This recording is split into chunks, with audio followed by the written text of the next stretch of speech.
After you have labeled all the elements, there is something special in this topic where we have to differentiate between, in terms of asset, there will be non-current asset and current asset. What is the difference? Non-current asset actually provide benefit for more than a year, while current asset provide benefit that lasts within a year.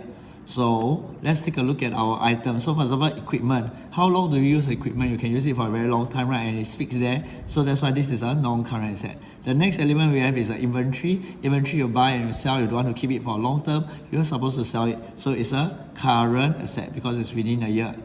Likewise, we move on to trade receivable. So you're supposed to receive the money within a year, current asset.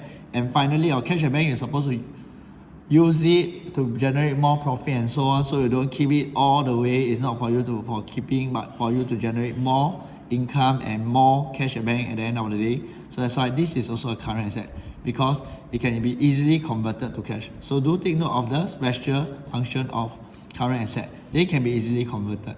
Unlike like equipment, when you buy it, then it's very specific and you're going to keep it for a long time. You're not going, it will take some time. If you want to sell it, it will take a lot of time to sell it, because you need someone who really want to use this specific equipment. Well, of course, your cash at bank, you can always use it anytime.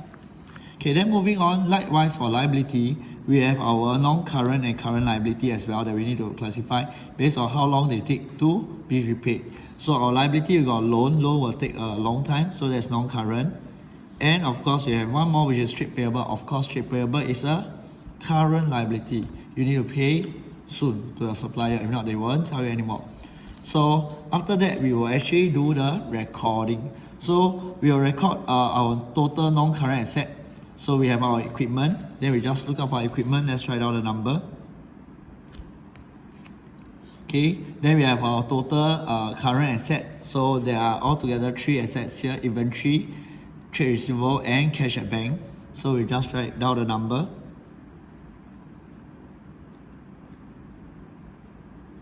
And we calculate the total as well. For every category, we should always have the total.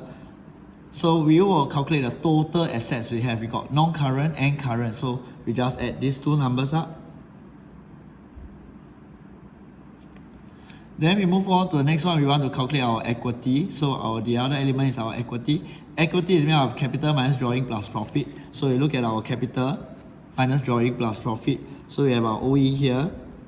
Okay, in this question, there is no drawings, and so that will be 97,000. Alright, so there's no drawing, nothing to minus, and then we will add profit. Now here, when I have the profit figure, if you remember, you have done the financial performance previously. So do you recall this? That we actually done the financial performance. So the profit for the year is actually from the statement of financial performance. So we need to do the financial performance before we can do position. So performance back then is 19,900. That is why our profit is 19,900. So then we do the calculation. And then now we move on to our next item, which is our liabilities. So we got our loan. And then we have our trade payable. So the trade payable is 5,900. And we will actually sum up our equity and liability. So with these 3 numbers, we will sum it up. And you will realize that you get the same number. Is it a surprise? No, because our accounting equation says that total assets equal to total equity plus total liability. So your fit, it will actually match the accounting equation. When you get that, congratulations. That means your calculation is all correct. So with that, showing you the final masterpiece. So this is how the final masterpiece will look like. So we prepare the financial position where we talk about how much assets, how much equity, and how much liability we have.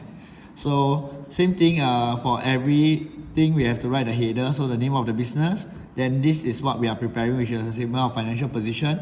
And then we have all our 3 main elements. So you see element 1, 2, and 3. Okay, and under element 1 assets, we have non-current and current. And then we sum up the total. Under equity, that will be just capital, and then all the numbers sum up here. Then finally, we have our non-current liability. Our liabilities which made out of non-current and current. So they will all add up together. So all the numbers add up together, it will match. And you know that your answer is correct.